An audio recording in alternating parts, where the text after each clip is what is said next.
Hi, this is James Grover, Total Library Hero, with my third book review in the Summer Solaris series. I know I've been a little behind on this, but I have already finished reading Rage by Stephen King, which I'll have a video review of after this one. So I'll just get right into it.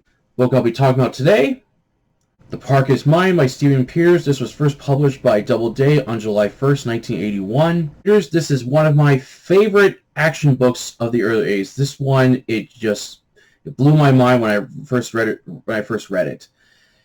And if you ever wanted, like, if you're a fan of First Blood and like, man, I wish I could find more action just like that, well, I recommend The Park Is Mine because you definitely get what you're looking for here. This is an excellent book, despite the fact that I have this edition has a really atrocious cover to it. This is just a terrible cover, and I think I got a future video series. I think I'm doing like good books but with really bad covers, something I'm considering doing. But anyway, this is one of the most hardcore action novels you will ever read, as it's very intense. It has a lot of action. It doesn't waste any time when you read it. It gets right down to it. And oh man, as the action intensifies, you just want to keep reading more and more of it. And by the end of it, it's like, oh, I want to keep going. I don't want this to stop. This is a really good book. Okay. I'll discuss more about this book and some other stuff after my review, so without further ado, let's get on to it. Plot. Ex-Vietnam vet Harris steps off the subway train in New York City at Columbus Circle while carrying a duffel bag full of ammo. Harris is sweating in the July heat and is tired after months of planning his assault on the park. His mission is to turn Central Park into his personal war zone and force anyone who's brave enough to fight him. He enters Central Park and calls City Hall with a threatening message. In 5 minutes, it will be 121 hours. From that time on, Central Park is mine. Anybody inside the park after 121 hours is risking their lives.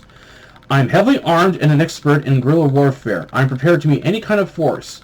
Central Park is mine and mine alone. I'm going to demonstrate my power, so listen up.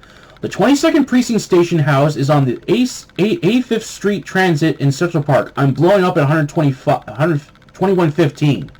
That's 18 minutes from now. Anybody inside is grease. Got that? The person on the other end replies, yes, sir. Harris hangs up and begins going to different parts of Central Park, retrieving his arsenal weapons, clothing, and other gear hidden in bushes or buried underground. First his AK-47 assault rifle with banana magazines, his jungle camel clothing, a helmet with Planet B written on it, an M79 grenade launcher with 44mm high explosive and smoke grenades, a Colt 45 pistol, claymore mines, tripwire, booby traps, and an M60 heavy machine gun. Under the cover of darkness during a rainstorm, Harris travels on foot to where the 22nd precinct is to watch it blow up. Meanwhile, Weaver, an independent journalist, or as most people call her, Gore Squad, for capturing footage of raw, unedited, and graphic events happening within the city, which she uses to sell to other news agencies for money. After filming an apartment building on fire, with one man being forced to jump out of his room trying to use a mattress to soften his fall but dies after smacking into the hard pavement below, her partner Richie and others know about Weaver's reckless driving along with her determination to capture footage like this. Despite the graphic nature of this job, Weaver gets a kick out of it, stating tragedy sells. Weaver got into the news business after finding her father's CB radio and learned all the different radio codes for crimes, accidents, and other events. Richie, along with others, also have a crush on her because of Weaver's good looks, but nobody has dared to ask her out. While Weaver and Richie are on their way to sell their footage of the apartment fire, Weaver picks up a call about a bomb threat in Central Park.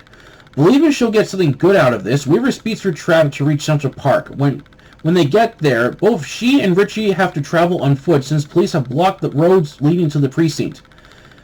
As Weaver is filming this, most officers aren't taking this bomb threat seriously until it explodes, followed by smoke grenades going off and assault rifle fire. Weaver captures all of this on her video camera. After the bomb goes off, Harris unloads smoke grenades with his M79 grenade launcher, then switches to his AK-47, shooting on police cars, fire trucks, and taxis, scaring the hell out of everyone. Harris hops on his black Yamaha dirt bike, then switches his banana magazines with another filled with blanks and fires at people to scare them out of the park while speeding by. When he reaches another section of Central Park, Harris fires more smoke grenades onto the streets, causing traffic to crash into each other. Police try firing back at Harris. He quickly runs for cover, then switches back to his banana magazine and unloads on a squad car until he ruptures its fuel tank, causing the officers to be knocked onto the hard pavement. Another bomb goes off. Harris smiles. His plan is moving forward and not one thing has gone wrong. Harris speeds off into his next destination.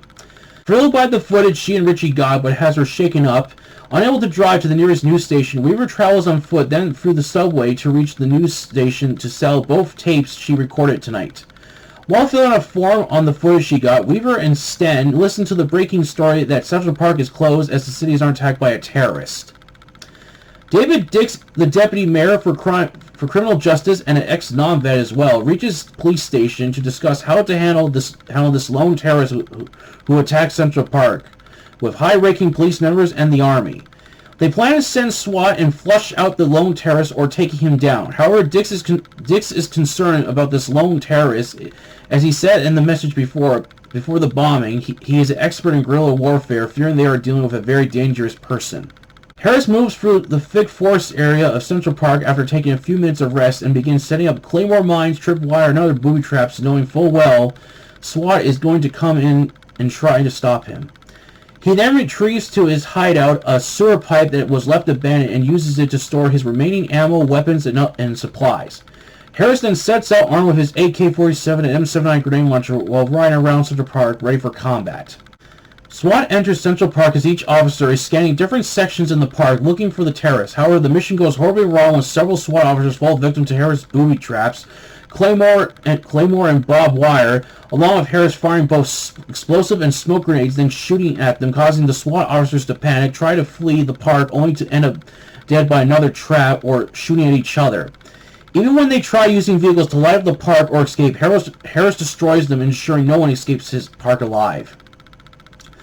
During this moment, Weaver and Richie are filming this event and see the horror of one man causing mayhem within Central Park, with 6 officers dead and 10 more seriously wounded. Harrison celebrates his victory and resets his traps, ready for the next assault in his park. Resting near the park, Taiji, a young Puerto Rican who works at Weaver's apartment, listening to the CB radio to keep both her and Richie up to date if anything's happening in NYC. He also was the one who alerted them to the bomb threat at Central Park earlier that day. He shows them a newspaper stating their coverage of both the apartment fire and the bomb has put them on the top spot of independent news. Weaver is thrilled about this, but learns they sliced in scenes from her rival news station, Action TV News, with her footage. Still, they're going to get paid for this. However, every inch of Central Park is covered with news reporters hogging up all the action, which is making Weaver feeling jealous and doesn't want to be beaten by her rivals. David Dix is horrified to hear the tragic news that the operation last night went horribly wrong, with 6 officers dead and several more badly injured. But after writing up a report, he remembers his combat days back in Vietnam. He recognizes the memo of the terrorists, believing they are dealing with a highly trained non-vet. He sounds a message to the terrorist and he wants to talk with him. While visiting an injured SWAT officer, Harris calls Dix at the hospital, asking him what he wants. Dix tries reasoning with the terrorist, but refuses to surrender and is annoyed by the low-flying helicopters and threatens to shoot them down if he doesn't call them off. Dix replies he'll get them out of the park, but Harris calls his bluff and says, "Yeah, Dickie Don if you don't know," and hangs up. When the officer asks Dix what Dickie Don means, he replies, "It's Vietnamese for totally crazy." Dix heads back to the police station, trying to get Keller to listen to him, stating the man who isn't what they think they are going up against, but refuses to listen. True to his word, Harris shoots down a helicopter with a Law 72 rocket launcher as they watch it crash into the streets. Weaver returns to her apartment with a bold yet dangerous idea to get their name out there and earn bonus pay by secretly entering Central Park, filming it, along with the slim chance of catching the man who's causing so much trouble to NYCPD. However, Rich isn't interested in sticking around, stating he has had enough avoiding bullets and doesn't want to put his life on the line, believing they could be doing something else. TJ also refuses to enter the park, but he'll set up the recording gear for her. Weaver is able to sneak into the park by getting TG to call a payphone to make the cop answer it, allowing her to sneak past him, but passes out from an energy crash and wakes up the following morning. She begins filming the empty park, only to be greeted by Harris himself, pointing his assault rifle at her. Harris forces her onto the ground, takes her VHS tape and destroys it, and brings her back to his hideout. Harris then orders Weaver to strip, thinking she might be a cop. After not seeing a hidden weapon, Harris throws her camel clothing so the snipers on the nearby rooftops might mistaken her for the terrorist as he holds her hostage. But Harris begins to develop feelings towards Weaver as the two share a passionate moment with each other. Dix is frustrated after not getting Keller or anyone to listen to him after the attack on the helicopter, and another moment of speaking to Harris that nearly cost him his life. Dix knows the only way to end this nightmare and makes a call from his City Hall office and gets a skilled team to take down Harris. But Harris is ready for anything. This is one hell of an action novel, and the Parker's mind doesn't waste any time. It gets right down to business. Heavily detailed as you see the world of the early 80s of NYC in all its gritty filth and unclean streets. From the New York subway system to the well-known landmarks, along with other places, to covering every inch of Central Park, this novel paints a clear picture of the big city. Characters are well written and crafted as you see the world through their eyes and what they think about everyone else, including themselves. Not only are the characters highly detailed, but Stephen goes the extra mile on weapons, telling the reader what each weapon does, how it works, and most importantly, how it kills its enemies. Lots of action shootouts with both NYC SWAT, heavily armed commandos, and even mercenaries as they turn Central Park into a bloody war zone. Harris is one deadly killing machine, unstoppable to anyone that tries defeating him or getting the upper hand on him. They always fail badly. And he isn't afraid of dying, making him extremely dangerous. Weaver, an underground reporter who gets her kicks from recording raw footage of events happening around New York, forms a love-hate relationship with Harris, as she both fears him yet at the same time can't resist him, causing Stockholm Syndrome between the two of them. At first she loves seeing raw violence around her, but her attitude towards the end begins to change her views on life and death. And last, David Dix, a man who's frustrated by being pushed around by everyone when he clearly understands what Harris is doing and the destructive power that he has, that the other officials clearly don't know who they're going up against. During my read, I picked up on a scene that caught my eye on page 288, which reads, There was another rumor that a gang of AB terrorists were hiding in the sewer system under the park, waiting for the propitious moment to make their demands known. When I read this, a sudden thought came to my mind. In the violent first-person shooter game Postal 2, if the player enters a sewer opening behind his trailer, you will find AB terrorists inside and will attack the player on sight. Traveling further in the sewer tunnels, they will take you to the Middle East and earn an achievement called Found Them Faster Than GWB. And later in the game, the terrorists use the sewer system to move around under the town of Paradise. Nice to find a little nod to the Parker's mind in that game. And while roaming around, you'll find hidden weapons placed in bushes and trash bins like how Harris hid his weapons. Overall, The Parker's Mind is a solid action novel from start to finish, and I really wish this novel would get reprinted. Stephen Peters' writing is excellent, and this novel doesn't hold anything back. I really hope to find more novels by this author if he has written anything else after The Parker's Mind. Sadly, like The First Blood was made into a Disney-type movie, The Parker's Mind was turned into a terrible film.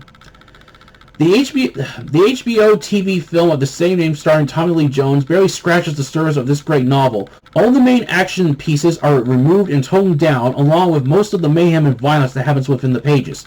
The character Harris, whose only goal in the novel was to relive his glory days back in Nam, is heavily edited to a man who's trying to bring a message to the people about what Vietnam vets went through, along with the pain and suffering they go through, while not trying to kill anyone, which ruins the story. Trying to add this message kills it.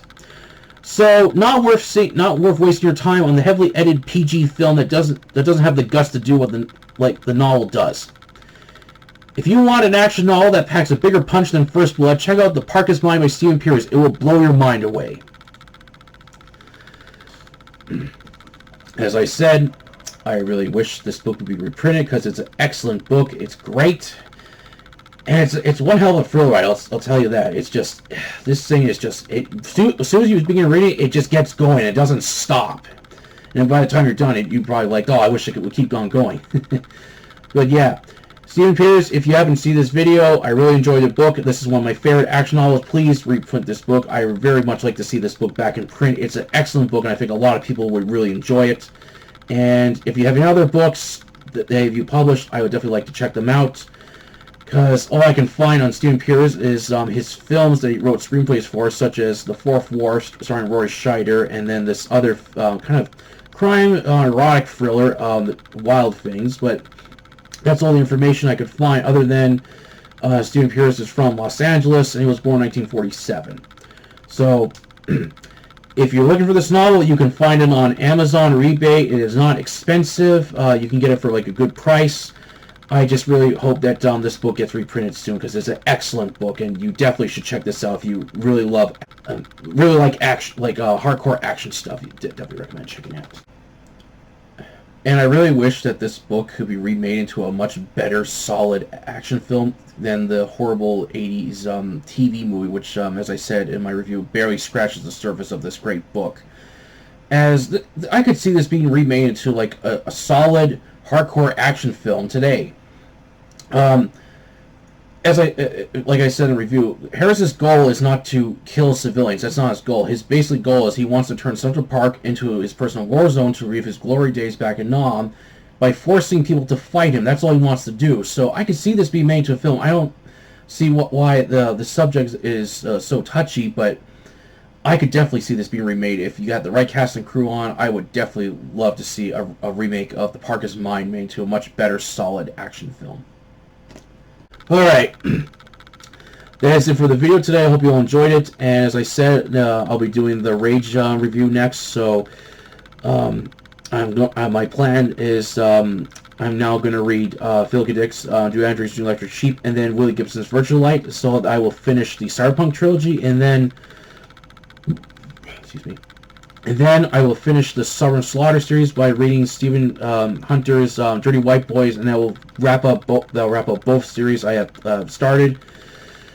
And then after that, I'm just gonna read some books. I'm gonna take a break from the series for a while and just do one series at a time, and not have it fit within a certain time frame, because that's just way too much work, and it's a lot of things have come up, so that's why I've fallen behind. So for now on, one series at a time, and it's not going to fit within like a holiday season or within months. It's just going to be a series of books that I read, and that's what I'm going to do from now on.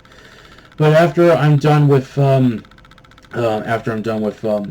Dirty White Boys, I got some other books I got planned. I want to start reading some horror. I'm going to start off with Sean Hudson's Assassins, and I want to read I want to read some science fiction books, and I just pulled out George Orwell's 1984, so I want to read that.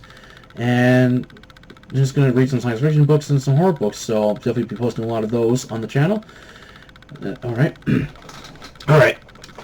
That's it for the video today. I hope you all enjoyed it. Please like it, share it, and don't forget to subscribe to October Library and the YouTube channel and Facebook group with the same name and place you post your review eviction. Until then, I'll catch you later.